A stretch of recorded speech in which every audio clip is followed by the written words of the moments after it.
우리 하나님의 말씀 로마서 8장 1절 말씀입니다. 그러므로 이제 그리스도 예수 안에 있는 자에게는 결코 정죄함이 없나니 이는 그리스도 예수 안에 있는 생명의 성령의 법이 죄와 사망의 법에서 너를 해방하였음이라. 아멘.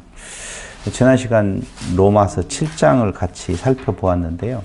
끝나고 난 뒤에 아내가 다시 또 한번 들어봐야 되겠다라고 이야기하면서 이해가 굉장히 어렵다라고 이야기를 하더라고요.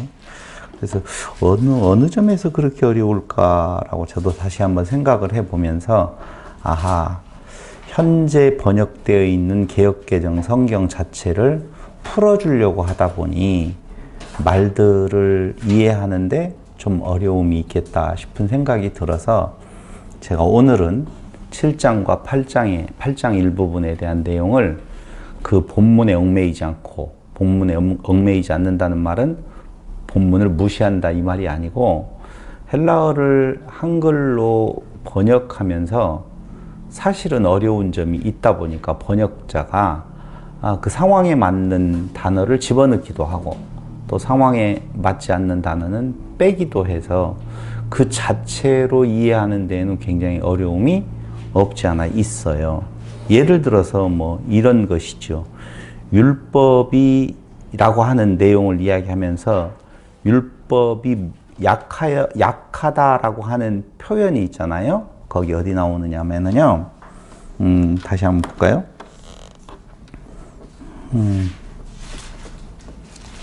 3절 8장 율법이 육신으로 말미암아 연약하여 할 수 없는 그것을, 그렇게 되어지면 주어가 어떤 것이 되어져요? 율법이가 되겠죠. 근데 율법이 무엇인가를 할 수 없다 이렇게 자꾸 해석을 해봐야 되니까 율법을 왜 주었으며 율법 자체가 할 수 없는 것을 하나님은 왜 주었느냐 라고 하는 생각들을 가지면서 이게 어려워요. 근데 이 율법이라고 하는 이 단어는 사실 주격으로 쓰인 것이 아니에요. 그러니까 번역을 할 때 그걸 율법이라고 번역을 하는 순간 이제 어려운 거예요. 율법이 그걸 못 해내는 거구나. 그럼 율법을 쓸모없는 것이네. 라고 하는 여러 가지의 생각들이 들어갈 수밖에 없다는 거예요. 그렇기 때문에 이 설명을 지금 하려고 하는 것이 아니라 이렇게 그 자체 본문의 문제가 해석, 번역상의 문제로 인하여서 우리 한국적인 문법 구조에다 넣고 보면 사실은 풀리지 아니하는 의문으로 남을 수밖에, 머릿속에 굉장히 오랫동안 남을 수밖에 없다. 사실은 이 율법이라고 이렇게 해석해서는 된다, 안 된다? 안 된다라고 하는 거예요. 그 이야기는 조금 이따가 말씀을 드리기로 할 것입니다. 사실은 뭐가 되겠어요?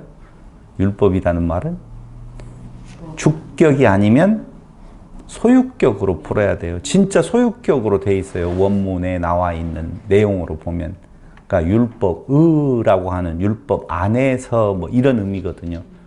근데 이거 율법이로 해석을 해버리니까 이게 이제 어렵게 느껴지고 그 뒤에 말들이 이제 계속 해석이 안 되니까 다른 이야기가 들려왔더라도 그것 생각하다가 놓쳐버리는 경우가 많이 있어서 전제로 하고 아내가 해석이 안 되고 좀 어렵고 이렇게 느낀다는데 그걸 제가 어떻게 달리 방법을 써봐야 되지 않느냐라고 하는 쪽에서 7장을 다시 한번 새롭게 요약해 보면, 자, 율법 계명이라고도 이야기하죠. 7장 10절에 보면 생명에 이르게 할 그 계명이 내게 대하여 도리어 사망에 이르게 하는 것이 되었도다 라고 나오잖아요.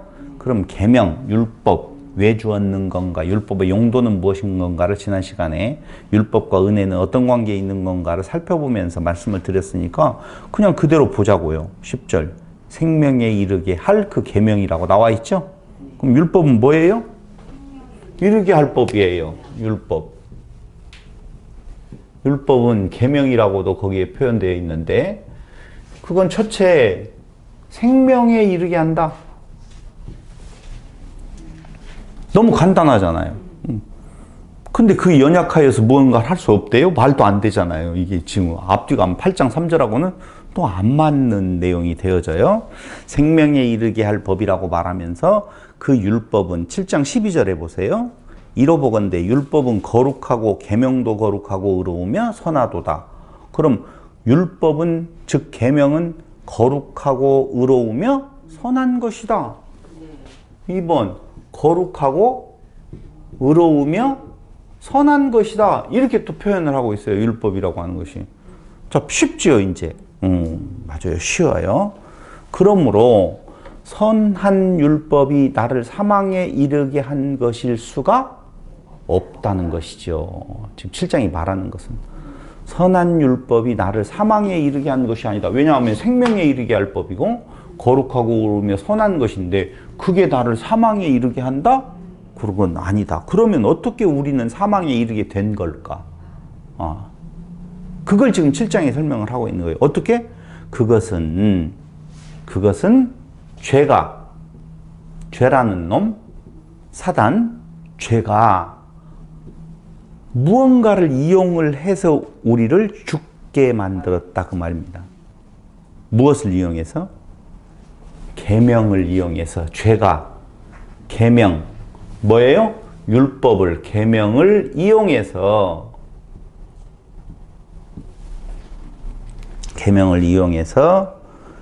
우리로 하여금 우리를 속이고 그 계명으로 우리를 죽인 거야 그 말이에요.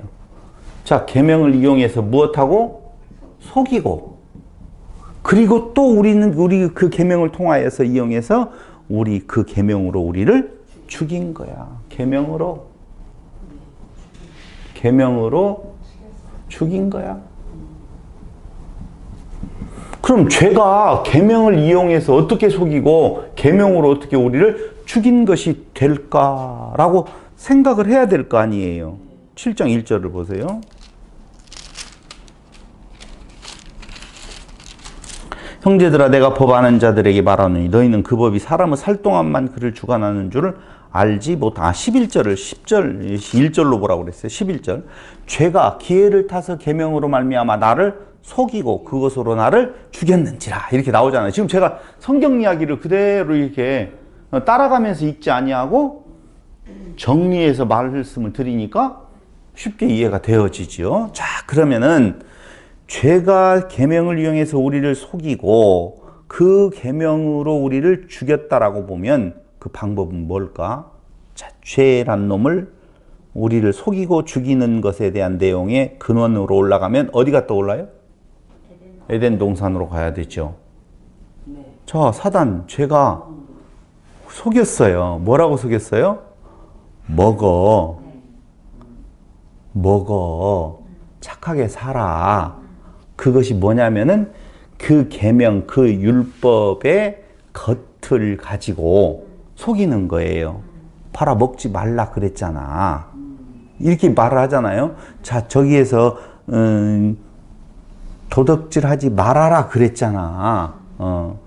살인하지 말라고 그랬잖아. 그러니까 너는 무엇해야 돼? 살인을 안 해야 돼. 살인을 안 해야 돼. 이거 잘 하셔야 돼요.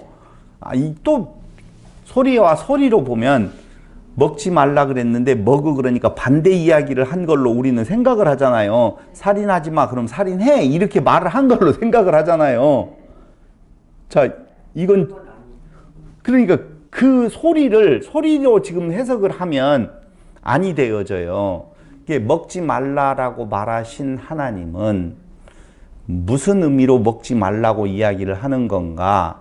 선악을 아는 지식의 열매로는 먹지 말아라. 그 말이었다고 우리 창세기 공부할 때 많이 이야기를 했어요. 그러니까 네가 선과 악의 구별자가 되어서 선을 행할 수 있는 것으로 착각하면 안 돼. 라는 말인데 너는 선을 행해야 돼. 라고 속인다고요. 너는 선을 행해야 돼. 그 선을 행함으로 너도 하나님과 같이 되는 거야. 될 수 있어. 이 말로 속이는 거거든요. 그러니까 사단은요, 죄는 율법을 가지고 착한 일을 하라고 해요? 못된 짓거리를 하라고 해요? 착한 일을 하라고 한다고요. 그게 속이는 거라고요. 너는 선한 일을 할 수 있는 존재가 아니야 라고 하는 법을 주었는데 너는 착한 일을 해야 돼. 그래서 너는 하나님과 같이 되는 거야 라고 우리를 어떻게 했어요? 속였어. 그래서 속였더니 어떻게 됐어요? 먹는 날에는 죽으리라 그랬으니까 죽이는 거예요, 그게. 그러니까 죄가 겉으로 끝에 대한 내용을 가지고 우리를 속이고 그 속이는 것에 이끌림 받은 우리는 당연히 어떻게 된 거다? 죽음에 이르게 되어진 거다. 그러므로 그 법 자체의 본질적인 것이 나를 죽이는 것이 아니고 죄가 그것을 이용해서 우리를 죽게 만든 거야 라고 하는 이야기를 지금 바울이 이야기를 하고 있어요. 그렇다면 또 하나 의문이 생기죠? 어떤 의문이 생겨요, 여러분? 왜 하나님은 우리를 죽게 내버려 두었을까라고 하는 거예요. 그 법을 그렇게 주면 그 사단이 그걸 이용을 해서 틀림없이 그 법 안에서 죽게 될 텐데 왜 그걸 내버려 두셨을까라고 하는 의문이 생길 거 아니냐 이거죠. 그 의문에 대한 답이 7장 13절이에요. 시작. 그런즉 선한 것이 내게 사망이 되었느냐? 그럴 수 없어. 율법이 사망이 아니야. 오직 죄가 죄로 드러나기 위하여 선한 그것으로 말미암아 나를 죽게 만들었으니 이는 계명으로 말미암아 죄로 심히 죄되게 하려 함이라. 하나님의 그 법을 그렇게 주신 이유는 죄로 심히 죄되게 하려고 주신 거야. 그러면 이걸 통하여서 우리가 하나의 결론을 또 하나 낼 수 있는 것은 사단도 하나님의 도구이구나라고 하는 사실을 알 거 아니에요. 그러니까 근원적으로 하나님의 그 뜻이 있고 그 뜻을 이루어가는 데 있어서 법이라고 하는 것을 주었고 그 법을 이용을 해서 어떻게 만들어요? 죽게 만들었고 그 죽게 만드는 이유는 죄로 심히 죄되게 하려고. 죄로 심히 죄되게 한다는 말이 혹시 뭘로 받아들여지셨나요? 죄로 심히 죄되게 한대요. 하나님밖에 정말 죄. 정말 죄는 요만한 건데 더 정말 아주 해결될 수 없는 그러니까 죄로 심히 죄되게 한다는 말은 너 아무것도 아니야 라고 하는 것을 깨달아 알게 하는 거라고요. 그 죄는 뭐가 죄예요? 그리스도 밖에 있는 것이 죄라고 그랬잖아요. 논리적으로 말하면. 그럼 그리스도 밖에 있는 사람인 것이 죄예요. 그러므로 너는 원래 아무것도 아니야. 죄라고 하는 것을 우리는 자꾸 법 플러스 불순종을 죄로 생각을 하는데 아무것도 아닌 것이 죄예요. 오리는 왜 죽어요? 아니요. 오리니까 죽어요. 지가. 오리니까 죽기 위해서 태어났다 그 말이에요. 오리는 살아서 알에서 부활되어지면 살려고 있는 것이 아니라 닭은 왜 닭이에요? 왜 죽어요? 닭이니까 죽어요. 사람은 왜 죄예요? 사람이니까 죄라니까요. 근데 그 죄로 그 아무것도 아닌 것을 아무것도 아닌 것으로 깨달아 알게 하려고 뭘 주었다고요? 율법을 주었다. 즉 사단으로 그 율법을 가지고 속이고 죽게 만드는 일에 하나님께서 그 일의 주권자로 역사하시는 것이다 그 말이에요. 죄로 심히 죄되게 한다는 말이. 그러므로 율법은 선한 것, 신령한 것이고 선을 행할 수 없는 나, 그게 7장 18절로 19절이에요. 이제는 그것을 행하는 자가 내가 아니요 내 속에 거하는 죄니라. 내 속 곧 내 육신에 선한 것이 거하지 아니하는 줄을 아노니 행함은 원함은 내게 있으나 선을 행하는 것은 없노라. 이 말을 잘못 들으면 내가 막 선을 행하고 싶은데 악이 내게서 나온다 이렇게 갈등 구조에 있는 걸로 알고 있는데 이 말을 그냥 초등학교 3학년 수준으로 3학년 수준은 조금 너무 낮은가? 중학교 한 3학년 수준으로 읽어보면 이런 말이에요. 굉장히 간단한 말이에요. 선을 행할 수 없는 나구나 이 말이에요. 그러니까 우리가 선을 행하려고 하는 마음이 있는데 악이 독이 도리어 내게서 나오는다라고 하는 그 갈등 구조를 말하려고 하는 것이 아니라 인간은 아무리 선을 행하려고 애써도 결국은 행할 수 없는 존재, 악한 존재, 아무것도 아닌 존재, 항상 죄의 법 아래에 있는 존재, 그걸 그 뒤에 말하는 거예요. 항상 죄의 법 아래로 사로잡아가는 것을 보는도다 라고 지금 이야기를 하고 있다고 19절. 내가 원하는 바 선은 행하지 아니하고 도리어 원하지 아니하는 바 악을 행하는도다. 만일 내가 원하지 아니하는 그것을 하면 이를 행하는 자는 내가 아니요 내 속에 거하는 죄니라. 이런 것들을 야 나는 원하지 않는데 내 속에 있는 죄가 막 그러니까 내 잘못은 아니야 뭐 이런 개념이 아니라고요.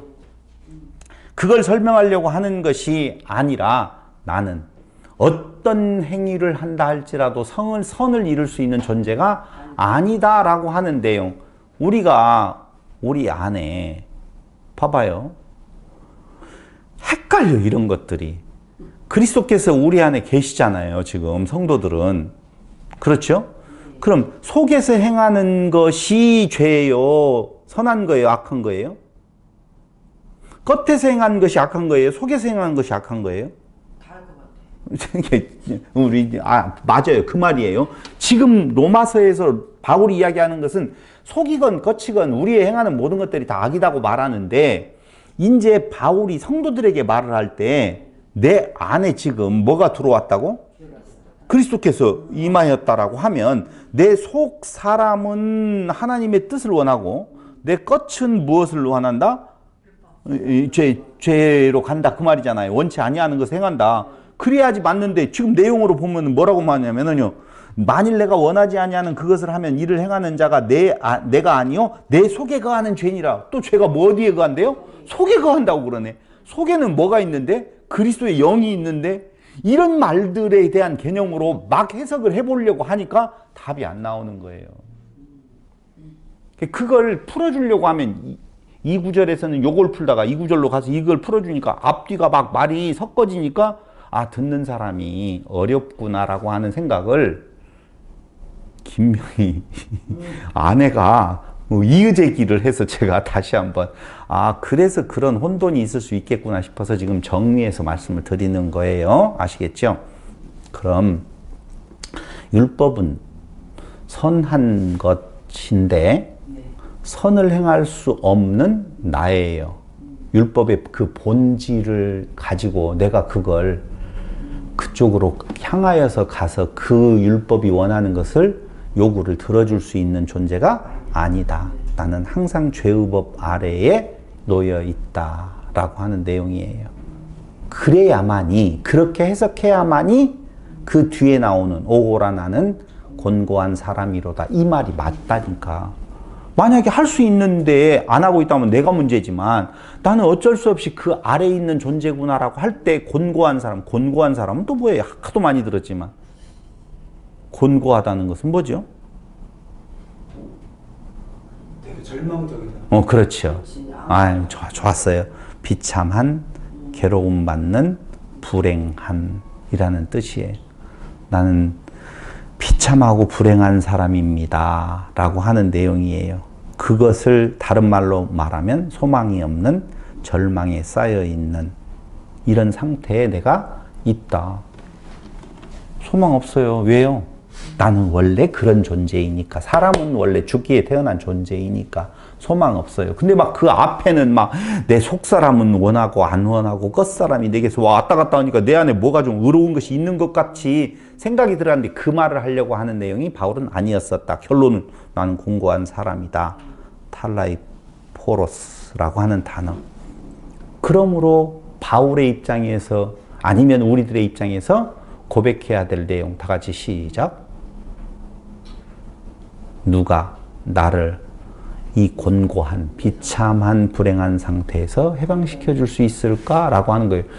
내가 어떻게 벗어날 수 있을까라고 하는 건 가능성이 있었을 때의 이야기고, 가능성이 완전히 없는 내 상태에서는 누가 나를 건져낼 수 있을까라고 고백할 수밖에 없는 그 내용이 바로 24절이에요.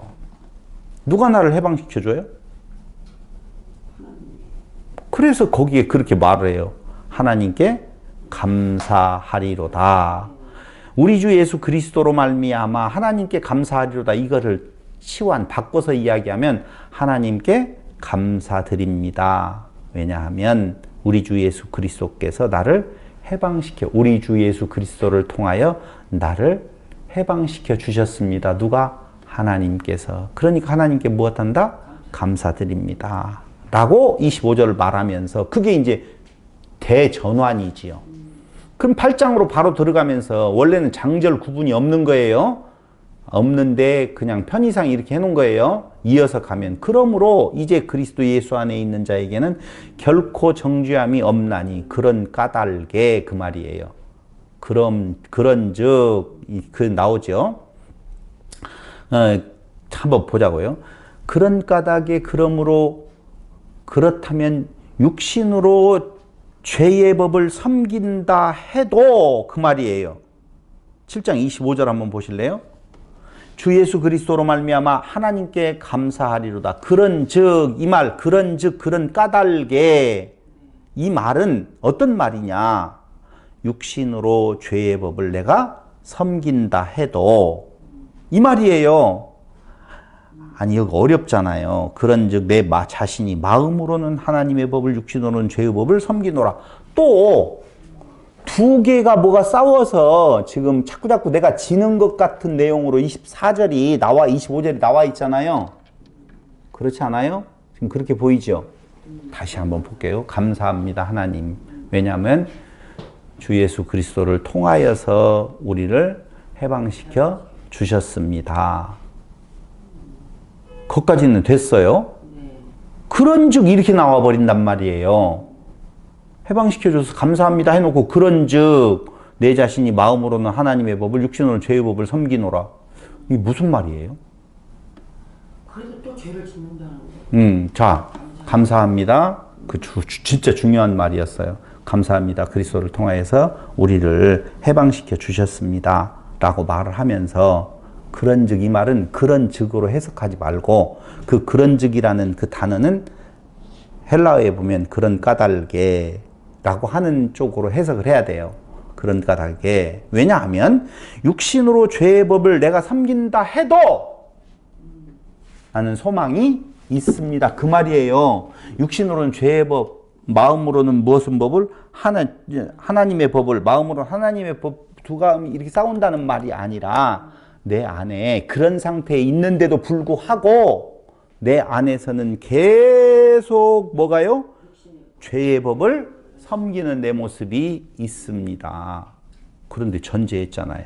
감사합니다. 하나님께서 우리를 그리스도를 통하여 해방시켜 주셨기 때문에 라고. 그 말은 다른 말로 이야기하면 소망이 끊어진 것이 아니라 소망이 있습니다. 그 말을 죄의 법, 마음으로는 하나님의 법, 육신으로는 죄의 법을 섬긴다. 이런 구도로 그냥 해석을 해놔버리니까 이게 어려운 거예요. 그러니까 어쩌란 말이냐. 이렇게 정리하고 그런 까닭에 육신으로 죄의 법을 지금 또 섬긴다 하더라도 나에게는 절망이 아니라 소망이 있습니다. 그러므로 이제 그리스도 예수 안에 있는 자에게는 무엇한다? 결코 정죄함이 없다라고 하는 거예요. 그리스도 예수 안에 있는 자는 누구를 말하는 건가? 그리스도 예수 안에 있는 자에게는 뭐가 있어도 육신으로 죄의 법을 섬기는 일이 계속 있어도, 그럼 또 이렇게 말하면 그럼 계속 섬겨도 되겠네? 라고 이야기할지 모르겠다. 그럼 뭐 그렇게 말하는 사람 자유니까. 그럼 여기 그리스도 예수 안에 있는 자, 그리스도 예수 안에 있는 자 이렇게 나오잖아요. 그리스도 예수 안에 있는 자라고 지금 나와요. 있는 자에게는 결코 정죄함이 없다고 나오거든요. 그럼 그리스도 예수 안에 있는 자는 누구를 말하는 건가? 8장 9절을 보세요. 만일 너희 속에 하나님이 영이 거하시면, 첫째 하나님의 영이 있는 자네요. 네. 하나님의 영이 있는 자가 그리스도 예수 안에 있는 자예요. 하나님의 영이 있는 자. 두 번째로는요, 8장 9절에 보니 이렇게 나오네요. 만일 너희 속에 하나님의 영이 거하시면 너희가 육신에 있지 아니하고 영에 있나니. 두 번째로는 육신에 있지 아니한 자지요.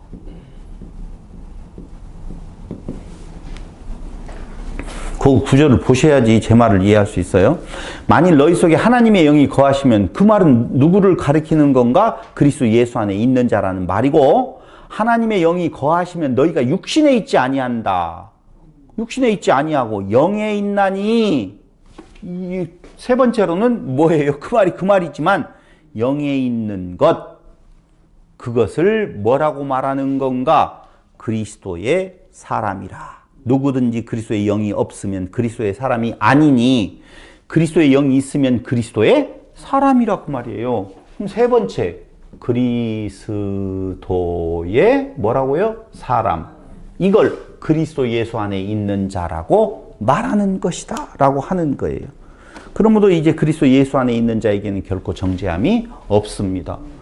하나님의 영이 있는 자라면, 육신에 있지 아니한 자라면, 그리스도의 사람이라면 결코 정죄함이 없다. 뭐가 있을지라도, 죄의 모습이 나올지라도, 그 말이에요.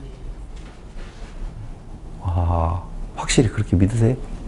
그렇죠. 감사해요. 왜냐하면 이는 그 뒤에 3절에 율법이 육신으로 말미암아라고 하는 말 앞에 이는이라고 하는 단어가 하나 생략되어져 있어요. 왜냐하면 그리스도 예수 안에 있는 자에게는 결코 정죄함이 없습니다. 왜냐하면 그리스도 예수 안에서 생명을 누리게 하는 성령의 법이 우리를 죄와 죽음의 법에서 해방하여 주었기 때문입니다. 라고 8장 2절에서 이미 말을 해버렸어요.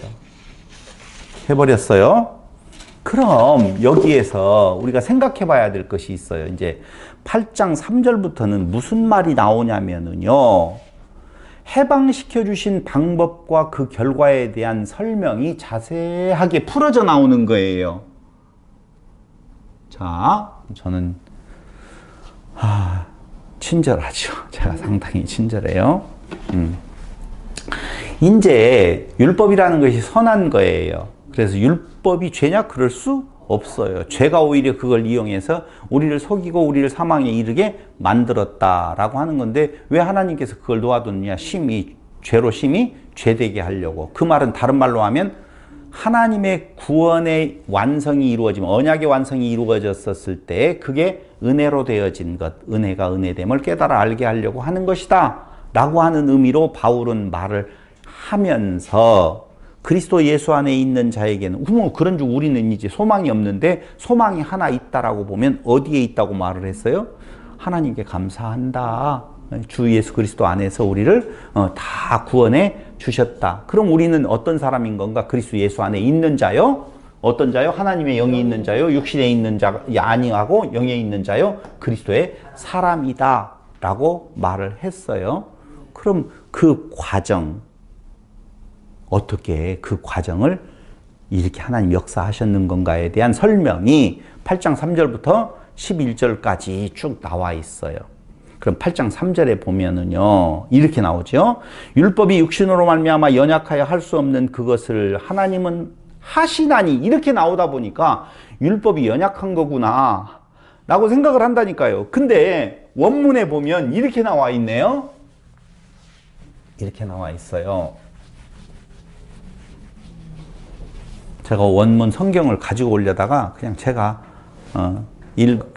써왔어요. 토 가르 아디나톤 투 노무엔이라는 거예요. 써줘요? 네. 토 가르, 여기 아디나톤이라고 하는 말은 원래 아디나토스에서 유래된 말이에요. 아디나톤, 나톤,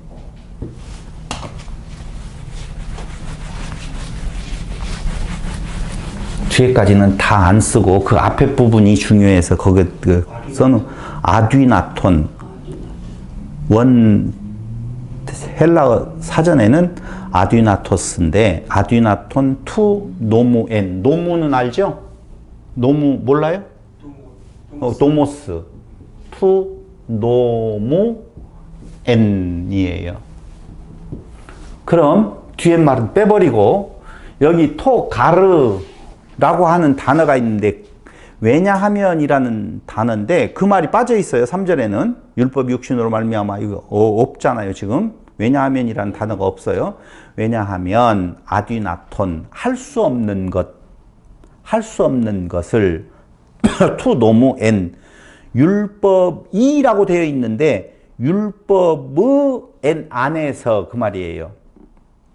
그러니까 이건 율법이라고 하는 주격이 아니라 율법이라고 하는 소유격인데 율법으로는 할 수 없는 그것이라는 거예요. 그렇죠? 즉 설명을 해드릴게요. 제가 더 편하게 하려고 그래요.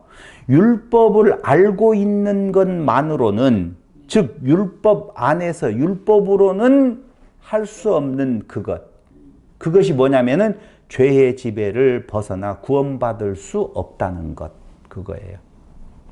그러니까 율법을 알고 있는 것만으로는 죄의 지배를 벗어나 구원받을 수 없습니다. 지금 그 말이에요. 그럼 율법을 알고 있는 것만으로라고 하는 말은 어떻게 알게 된다는 말이냐면은 겉 내용을 알고 있는 것만으로는 죄의 지배를 벗어나 구원받을 수 없습니다. 그것을 하나님께서 그의 아들 예수 그리스도를 통해서 우리의 죄를 멸하시려고 그의 육신에다 죄의 선고를 내리셨습니다. 지금 그 설명을 지금 쭉 해주는 거예요. 그것은 우리, 즉 육신을 따르지 않고 영을 따라 행하는 우리에게 율법의 요구하는 바가 이루어지게 하려는 것이었습니다. 지금 3절을 그렇게 계속 잘 보세요. 3절을 지금 제가 설명을 해드렸어요. 잘 들어보셔요. 이 말은 무슨 말이냐면은 우리가 율법의 것 알고 있는 것만으로는 죄의 지배를 벗어나 구원받을 수 없어요. 그래서 하나님은 어떻게 우리를 정죄함이 없게 만들었는 건가 하면 그의 아들 예수 그리스도를 통해서 우리의 죄를 멸하시려고 그의 육신에다 죄의 선고를 내리셨습니다. 이건 뭔 말인지 알죠? 십자가 지게 하셨다. 우리에게 율법을 요구하는 바가 이루어지게 하려는 것입니다. 그 행동은 율법에 요구하는 바는 뭐예요? 율법에 요구하는 바. 그렇죠. 하나님 사랑, 이웃 사랑이지요. 이웃 사랑. 여기에서는 이걸 말하는 것보다는 율법의 요구는 지키지 못하면 무엇이다? 사망. 그래서 우리가 죽어야 될 내용을 우리 죽음 가지고는 이미 죽어있는 존재이기 때문에 가치 없어요. 그 가치를 어떻게 해요? 하나님의 아들에다가 죄를 씌워서 우리를 대신해서 죽게 만들었다라고 말을 지금 해주고 있는 거예요. 그러면서 육신을 따르는 자, 이제 그 설명을 하는 거예요. 육신을 따르는 자, 거기 4절 보세요. 육신을 따르지 않고 그 영을 따라 행하는 우리에게 율법의 요구가 이루어지게 하려 하심이니라. 보세요. 육신을 다 잊고 설명을 해버릴게요. 그래야만이 편해요. 육신을 따르는 자는 육신의 일을, 영을 따르는 자는 영의 일을 생각하나니 육신의 생각은 사망이요 영의 생각은 생명과 평안이니라. 육신의 생각은 하나님과 원수가 되나니 이는 하나님의 법에 굴복하지 아니할 뿐 아니라 할 수도 없음이라. 육신에 있는 자들은 하나님을 기쁘시게 할 수 없느니라. 이렇게 지금 나왔는데 이 내용을 그대로 따라가서 읽어보면 어려워요. 어려워서 제가 정리했어요. 자, 정리. 야, 왜 이렇게 정리를 잘해주냐? 농담이에요. 자, 육신을 따르는 자와 영을 따르는 자가 있을 거 아니에요. 육신을 따르는 자, 혼돈하지 마세요. 나는 육신을 따를까, 영을 따를까? 이런 말이 아니에요. 영을 따르는 자는 하나님의 은혜로 성령이 임한 자를 말하는 거고 그렇지 못한 자를 육신을 따르는 자라고 보시면 돼요. 그럼 육신을 따르는 자는 육신의 일을 생각한다고 그러잖아요. 육신의 일. 그건 결국은 어떻게 해요? 사망. 영을 따르는 자는 영의 일을 생각해요. 영의 일을 생각하는데 거기에는 평안과 생명 이렇게 나오죠? 생명과 평안이라고 나오죠? 생명과 평안이니라 라고 나와요. 그런데 여기에서 더 설명하고 있는 내용은 뭐냐면요. 육신의 일을 따르는 자의 육신의 생각은 여기 육신의 생각이 있는데 그건 무엇하느냐? 하나님과 원수가 된다. 거기 그렇게 나와 있어요. 하나님과 원수가 된다. 하나님과 원수됨. 그리고 하나님을 무엇할 수 없다? 기쁘게 할 수 없다. 라고 지금 다 그렇게 이야기가 나오고 있어요. 그럼 영을 따르는 자는 영의 일, 영의 생각은 하나님의 자녀가 된다고 8장 16절에 나와 있고 성령이 친히 우리의 영과 더불어 우리가 하나님의 자녀인 것을 증언하시나니 하나님의 자녀, 하나님과의 부자관계 15절 다시는 너희는 다시 무서워하는 종의 영을 받지 아니하고 양자의 영을 받았으므로 우리가 아빠 아버지라 부르짖느니라. 그러므로 하나님과 부자관계요 하나님의 자녀가 되었다고 말하면서 그것이 곧 하나님을 기쁘시게 한다 이렇게 말을 하고 있어요. 여기에서 우리가 알아야 될 것은 뭐냐면요. 육신의 일은 사망이라고 말했고 영의 일은 생명과 평안이라고 봤는데 그 육신을 따르는 자 육신의 일이 뭐냐 이거죠. 그게 궁금하지 않으세요? 그 뭐예요? 그렇죠. 네. 그 내 욕심이라고 하는 내용이 윤리와 도덕적인 개념에 있어서가 아니라 내가 하나님과 같이 되고 싶다라고 하는 근원적인 문제를 지금 말을 하는 거예요. 육신을 따르는 자, 육신의 일이라고 하는 거예요. 그러니까 이 육신의 일을 자꾸 윤리와 도덕적인 개념으로 받아들이니 지금 내 살아가는 데 있어서 내 모습은 윤리와 도덕적으로는 형편이 없단 말이에요. 그럼 난 육신을 따르는 자라는 말인가? 이렇게 생각을 할 수 있다니까요.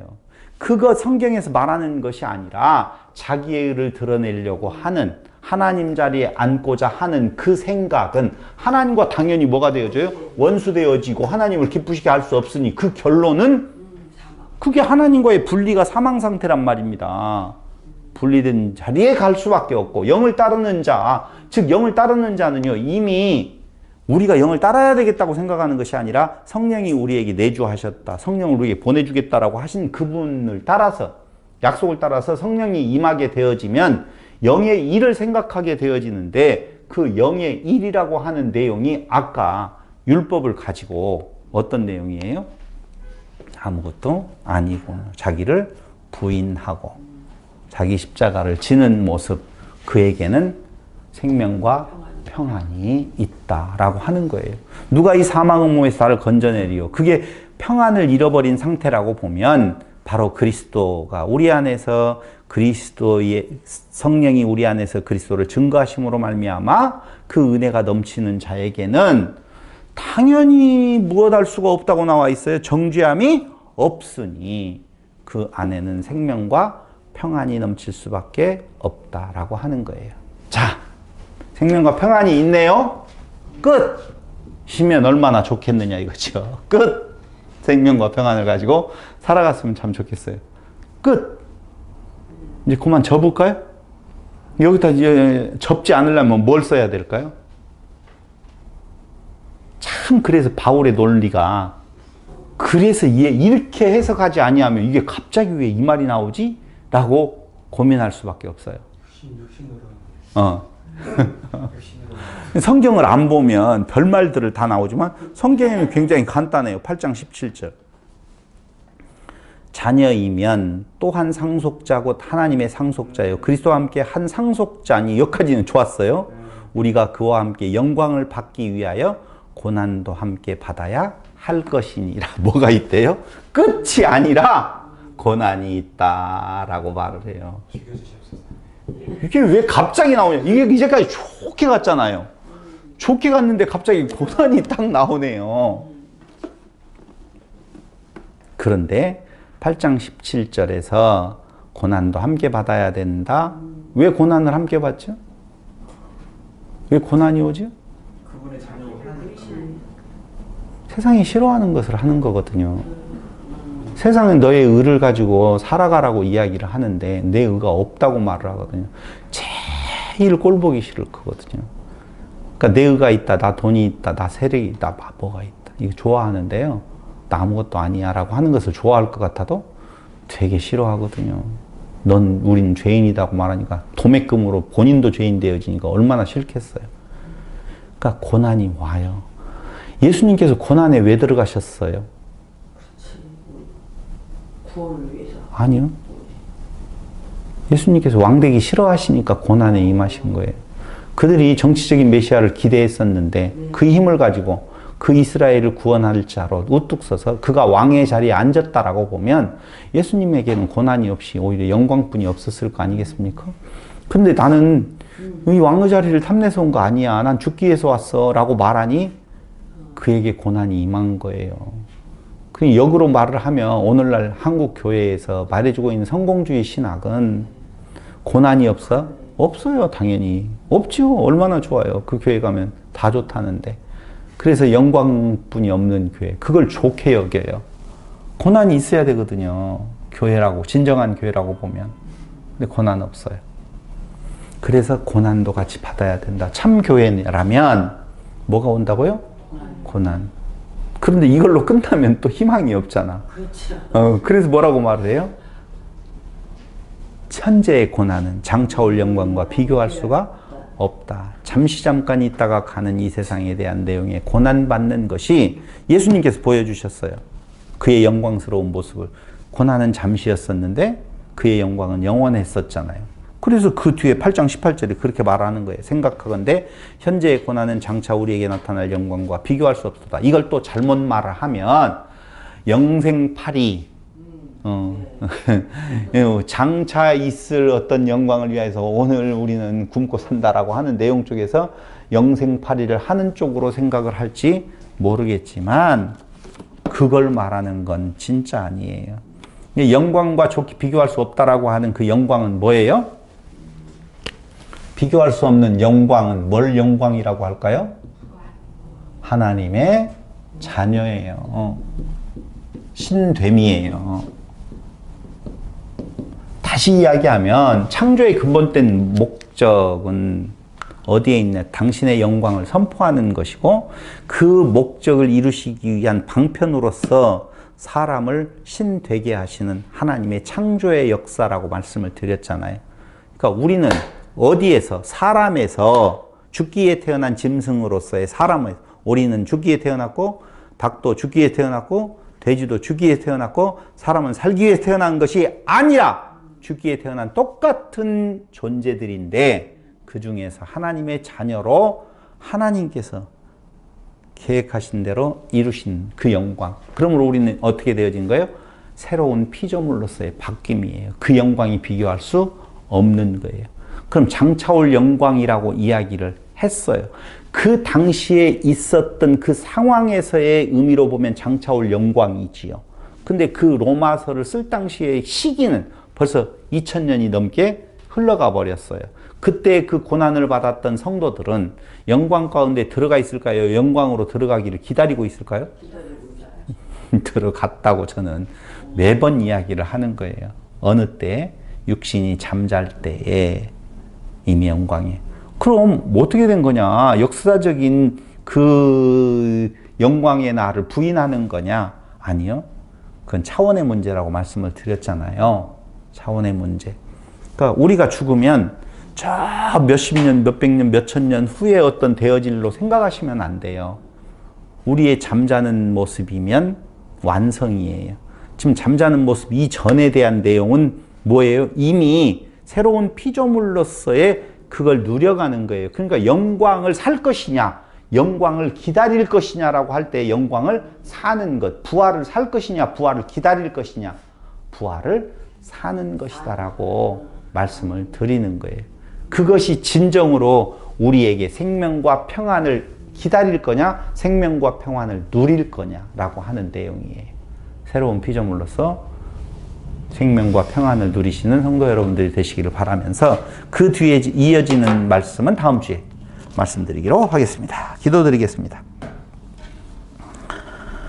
고마우신 아버지 하나님, 생각하건대 나는 하나님의 자녀로서 아무런 조건이 만족되어질 수 없는 존재인데도 하나님의 절대적인 주권적 역사에 의해, 사역에 의해서 하나님의 자녀로서의 새로운 피조물로서 인정받았습니다. 이 땅 위에서 사는 날 동안 있는 고난은 장차 올 영광과 좋게 비교할 수 없다라고 말씀하셨던 것처럼 오늘 우리의 삶 속에서 세상 사람들이 바라보고 가는 것에 유혹되어지지 아니하고 오히려 그 사랑 안에서 우리를 복종시키면서 우리의 새로운 피조물 됨에 감사와 영광으로 찬양하며 살아가는 성도들이 되게 하여 주시기를 예수님의 이름으로 기도드립니다. 아멘.